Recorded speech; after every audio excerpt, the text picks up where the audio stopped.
आज मैं आपके साथ मटन पुलाव बनाने की रेसिपी शेयर करने जा रही हूँ। बकरा ईद आ रही है, हर घर में पुलाव बड़े शौक़ से खाया जाता है।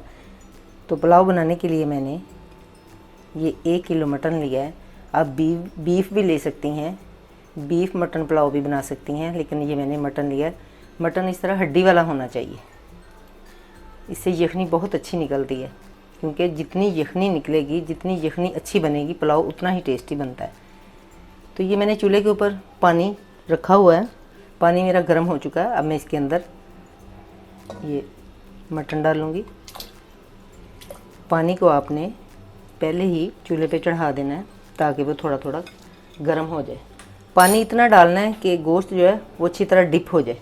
अब ये मैंने 1 पोथी लहसुन की ली है, इसको मैं ऐसे ही डालूँगी।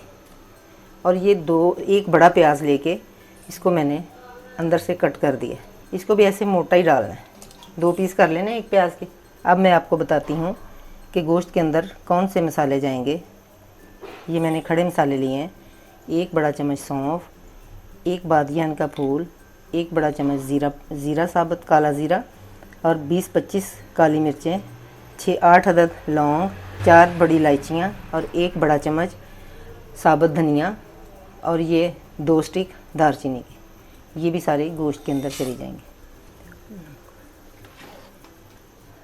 ये 1 चम्मच नमक का डालेंगे, ये आधा चम्मच हल्दी का। बस ये सारे मसाले डाल के अब हम प्रेशर कुकर का ढक्कन लगा देंगे 10 मिनट के लिए। गोश्त बिल्कुल अच्छे से गला होना चाहिए। यखनी हमारी बिल्कुल तैयार हो चुकी है और गोश्त भी गल चुका है। ये देखें, बिल्कुल गोश्त गल गया। अब ये जो मैंने लहसुन डाला था इसको ऐसे ही निकाल लेना है, और ये प्याज वगैरह भी सारा कुछ निकाल लेंगे। इसको मैंने 10 मिनट के लिए प्रेशर कुकर लगाया था।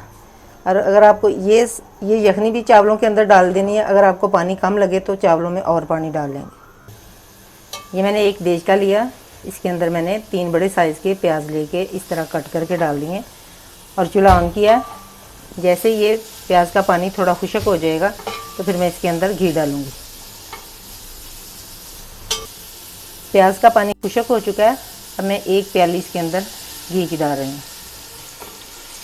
अब प्याज को हम फ्राई कर लेंगे। ये मैंने 15-20 सब्ज़ मिर्चें ली हैं, 10 जवे लहसुन के और ये 1 बड़ा टुकड़ा अदरक का लिया है। अब इनको मैं मोटा मोटा ग्राइंड करूँगी। प्याज गोल्डन ब्राउन हो चुका है। अब मैं इसके अंदर ये 4-5 कड़ी पत्ते डाल रही हूँ और ये 6 लौंगे और 2 बड़े चम्मच काला ज़ीरा। इसको हल्का सा फ्राई करेंगे। ज़ीरा वगैरह भी ब्राउन हो चुका है। अब ये गोश्त जो था इसको मैंने यखनी के अंदर से निकाल लिया है और साथ ही थोड़ी थोड़ी काली मिर्चें और ये जो स्टिक डाली थी दालचीनी की वो और ये बड़ी इलायची ये भी मैंने निकाल ली है। अब इसको मैं ये प्याज के अंदर डाल रही हूँ।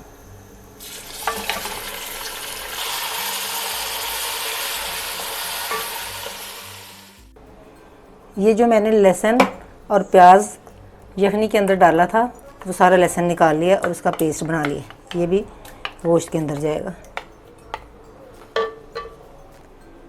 अब ये 1 बड़ा चम्मच नमक का डाल रही हूँ, क्योंकि नमक मैंने यखनी में भी डाला है, इसलिए ये मैं ज़रा कम डालूँगी।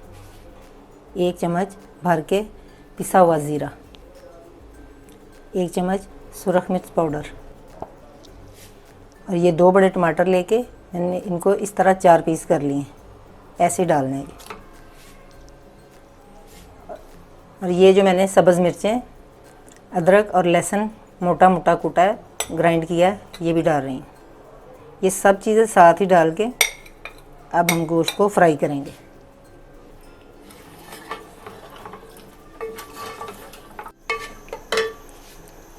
एक बाउल दही का डाल रहे हैं। गोश्त बहुत ही अच्छी तरह भुन चुका है। अब मैं इसके अंदर 1 चम्मच इस स्टेज पे आके चिकन पाउडर का डाल रही हूँ और ये 1 चम्मच पिसा हुआ गरम मसाला, ये छोटा चम्मच डालना है। अब इसको अच्छी तरह मिक्स कर देना। अब मैं इसके अंदर यखनी डालूँगी। ये देखें, यखनी को मैंने भून लिया था। ये सारे ये जो मसाले मैंने इसके अंदर डाले थे ये मैंने निकाल दिए। ये कुछ लोग पोटली बना के भी डालते हैं, लेकिन मैं नहीं पोटली डालती, मैं इसी तरह डालती हूँ, क्योंकि उसका जो सारा जायका, सारा असर जो होता है मसालों का, वो यखनी के अंदर आ जाता है। ये देखिए, मैं यखनी डाल रही हूँ। बिस्मिल्लाह। ये देखें, 1 किलो चावल लेके मैंने इनको आधा घंटे के लिए भिगो के रखा हुआ था। ये बासमती चावल हैं। ये देखें, अब ये मैं डालने लगी हूँ।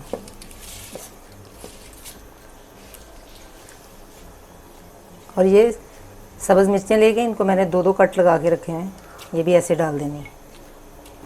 ये चावलों को मैंने कवर करके रखा हुआ है। देखते हैं, अब बस 1-2 मरतबा ही चम्मच चलाना है। अब ये 1 पोथी लहसुन की लेके उसका पानी मैंने निकाल के रखा। जब इतना पानी रह जाए, इस स्टेज पे आ जाए चावल, तो फिर ये लहसुन वाला पानी डालना है, ये वाला। इससे चावलों का जायका बहुत ही अच्छा आता है। अब मैं फिर इसे कवर कर देती हूँ और 5 मिनट के बाद दम लगाएंगे। जैसे ही चावलों का पानी खुश्क होता है, फिर हम इसे दम लगा देंगे। देखते हैं चावल दम लगाने वाले हुए हैं कि नहीं। ये देखिए, सारा पानी खुश्क हो गया।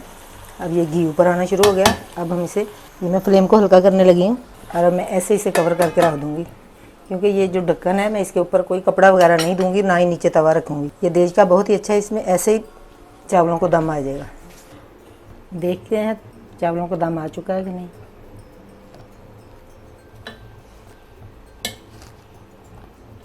ये देखें, चावल बिल्कुल गल गए और बहुत ही अच्छा दम आया।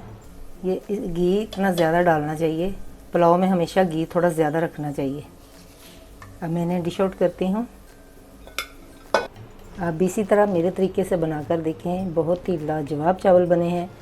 आप भी बनाएं। बकरा-ईद आ रही है, बकरा-ईद पे आप ये हड्डी वाला गोश्त लेके इसका यखनी पुलाव बनाएं, साथ में रायता हो और साथ में सैलड वगैरह, तो बहुत ही मज़ा आता है। आप भी बनाएं और एंजॉय करें, घर वालों को खिलाएं। तो चलें, फिर मिलते हैं अगली रेसिपी के साथ, एक नई डिश के साथ। तब तक के लिए अल्लाह हाफिज़।